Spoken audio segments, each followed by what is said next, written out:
ভারতের আমদানি পাওয়ারের কাছে বিদ্যুৎ সরবরাহের বিপরীতে বাংলাদেশের সব বকেয়া পরিশোধ করা হয়েছে। জুন মাসে বাংলাদেশ সরকার প্রতিষ্ঠানটিকে এককালীন $437 মিলিয়ন পরিশোধ করে। ফলে চলতি বছরে 31শে মার্চ পর্যন্ত আমদানির পাওনা ছিল এমন সব অর্থই সম্পূর্ণভাবে পরিশোধ হয়েছে বলে জানিয়েছেন সংশ্লিষ্ট কর্মকর্তারা। ভারতীয় সংবাদ মাধ্যমের ইকোনমিক টাইমস জানিয়েছেন, এই অর্থ আমদানি পাওয়ার এখন পর্যন্ত বাংলাদেশ থেকে পাওয়া সর্বোচ্চ বড় এককালীন অর্থপ্রাপ্তি। আগে তারা প্রতি মাসে বাংলাদেশ থেকে গড়ে $90 থেকে $100 মিলিয়ন করে পেত। সংশ্লিষ্ট সূত্রে জানায়, বকেয়া বিল, বিলম্ব, সুদ এবং অন্যান্য খরচ সহ সব কিছু মিটিয়ে দেওয়ার ফলে বাংলাদেশ ও আমদানি পাওয়ারের মধ্যকার আন্তঃদেশীয় বিদ্যুৎ ক্রয় চুক্তি আর্থিক ও আইনি দিক থেকে এখনও আবার স্বাভাবিক হয়েছে। পাশাপাশি চুক্তি ঘিরে বাংলাদেশের পক্ষ থেকে উত্থাপিত প্রশ্নগুলোর সমাধান হয়েছে। ঝাড়খণ্ডের গোন্ডা বিদ্যুৎ কেন্দ্র থেকে আমদানি পাওয়ার বাংলাদেশের বিদ্যুৎ সরবরাহ করে আসছে। সব পাওনা পরিশোধের পর এখন বাংলাদেশের পক্ষ থেকে আমদানিকে নির্দেশ দেওয়া হয়েছে যেন দুটি 800 মেগাওয়াট ক্ষমতার ইউনিট বাংলাদেশের বিদ্যুৎ উন্নয়ন বোর্ডের পিডিবি চাহিদা অনুযায়ী চালু থাকে। চুক্তি অনুযায়ী 30শে জুনের মধ্যে সব বকেয়া পরিশোধ করলে বিলম্ব ফি মওকুফ করা হবে বলে জানানো হয়েছে। বাংলাদেশ সময়মতো পরিশোধ করায় সেই সুবিধা পেয়েছে। পাশাপাশি এখন থেকে বিল পরিশোধের নিয়মিততা আনতে সরকার $180 মিলিয়ন সমপরিমাণ একটি এলসি খুলছে এবং বাকি পাওনার জন্য রাষ্ট্রীয় গ্যারান্টিও দিয়েছে। তবে আমদানি পাওয়ারের প্রধান নির্বাহী এসবি খেলিয়া নিশ্চিত করেন, বকেয়া থাকলেও কখনো বাংলাদেশের বিদ্যুৎ সরবরাহ বন্ধ হয়নি। জানুয়ারি থেকে মার্চ পর্যন্ত সময়ে পাওনার পরিমাণ 500 কোটি রুপি কমে এসেছে বলেও তিনি জানান। এই অর্থনৈতিক নিশ্চয়তার পটভূমিতে ভারতের দিক থেকে কিছু কাঠামোগত পরিবর্তন আনা হয়েছে।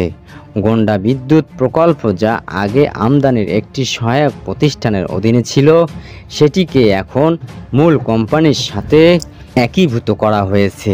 এতে অপারেশন ও আর্থিক ব্যবস্থাপনা আরও গতি আসবে বলে আশা করা হচ্ছে।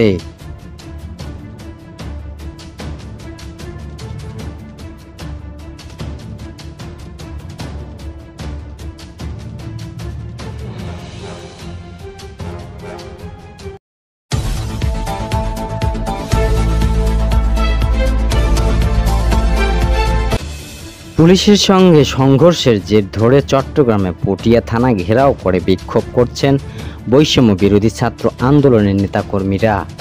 বুধবার সকালে 9:30 থেকে পটিয়া থানার মূল ফটকের সামনে অবস্থান নেন তারা।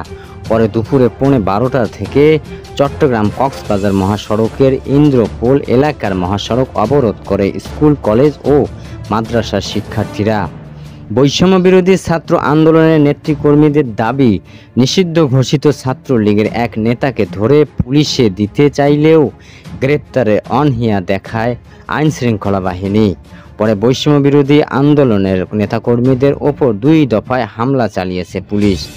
এই ঘটনার সুষ্ঠু বিচার ও পটিয়া থানার ওসি নাজমুল নূরকে প্রত্যাহার না করা পর্যন্ত তারা কর্মসূচি চালিয়ে যাবে বলে জানান।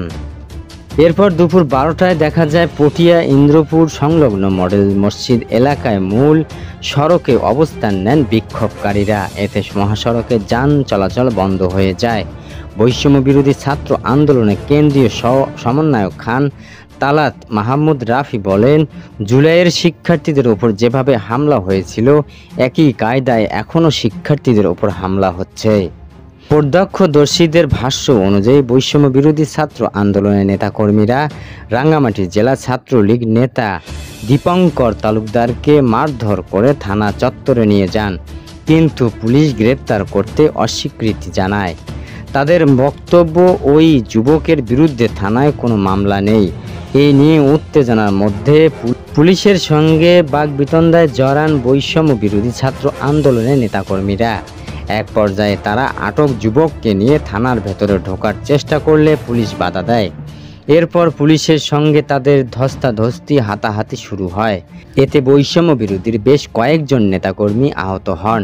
চট্টগ্রামে পুলিশ সুপার মোহাম্মদ সাইফুল ইসলাম শান্তু বলেন, মঙ্গলবার রাতে একটা ঘটনা ঘটেছে। এটা নিয়ে কিছু নেতাকর্মী পটিয়া থানার সামনে অবস্থান নিয়েছে। আমাদের পুলিশ সদস্যরা সেখানে সতর্ক আছেন।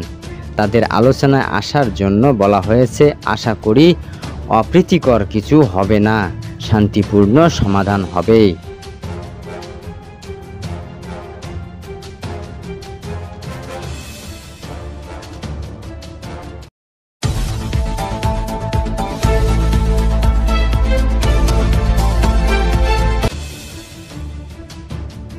সবার ঐক্যমতের ভিত্তিতে চলতি মাসের মাঝামাঝিতেই জাতীয় সনদ তৈরি করা সম্ভব হবে বলে জানিয়েছেন জাতীয় ঐক্যমত কমিশনের সহসভাপতি অধ্যাপক ডক্টর আলী রিয়াজ।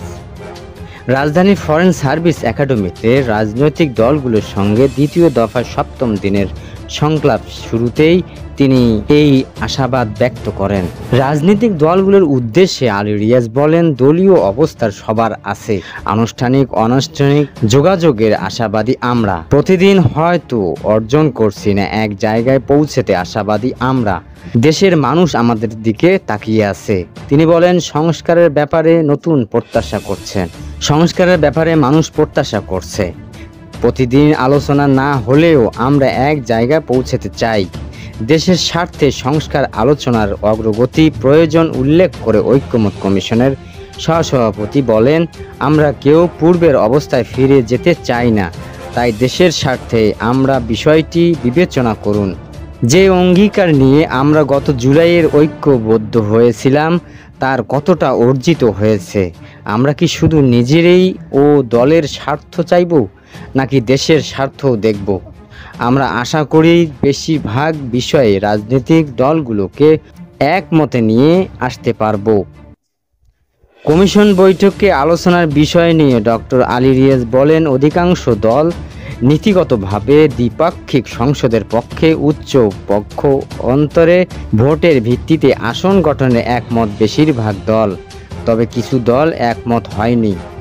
এদিন বেলা 11টায় জুলাই গণ অভ্যুত্থানে শহীদদের প্রতি নীরবতা পালনের মাধ্যমে শুরু হয় এই বৈঠক। এতে অংশ নিয়েছেন বিএনপি, জামাত, এনসিপি সহ বিভিন্ন রাজনৈতিক দলের প্রতিনিধিরা। সংস্কার বাস্তবায়নের জাতীয় সনদ তৈরি করতে 20 মার্চ থেকে 19 মে পর্যন্ত প্রথম ধাপে 45টি অধিবেশনের শেষে আজ থেকে দ্বিতীয় দফায় আলোচনা শুরু করছে ঐক্যমত কমিশন। এদিন তত্ত্বাবধায়ক সরকার ও রাষ্ট্রপতির ক্ষমা প্রদর্শন নিয়ে আলোচনা হওয়ার কথা রয়েছে। একই সঙ্গে আলোচনা হতে পারে অন্যান্য অমীমাংসিত বিষয়ে।